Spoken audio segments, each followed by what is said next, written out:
elastic demand. When demand is perfectly elastic, it can be stressed easily.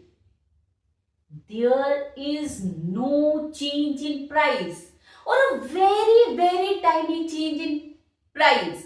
But even at the same price, sometimes demand increases a lot, sometimes demand decreases a lot. That is called perfectly elastic demand.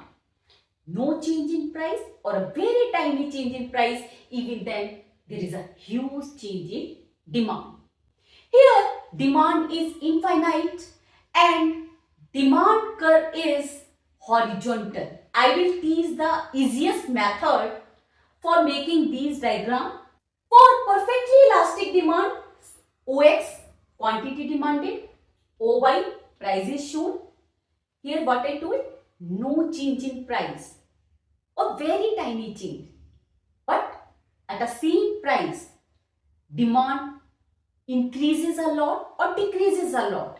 Demand is more responsive, that's why demand curve is horizontal. This is demand curve. OP is the price, then quantity demanded for a good is Q.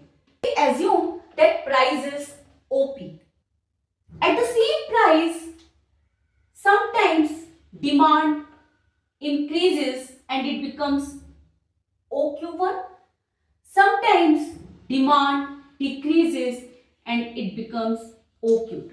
For example, in a wholesale grain market, all the shopkeepers are selling the rice at a 50 rupee per kg.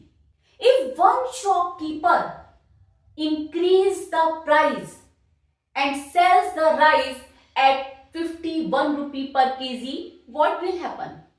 People will stop buying from that shopkeeper because other shopkeepers are selling at the lower price. And for that shopkeeper, demand will decrease. And if that shopkeeper decreases the price and sells the rice at 49 rupee per kg, many people will start buying from that shopkeeper. Demand will increase and it will be OQ1.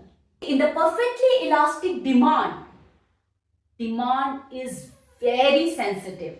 Very small change in price causes a very huge change in demand.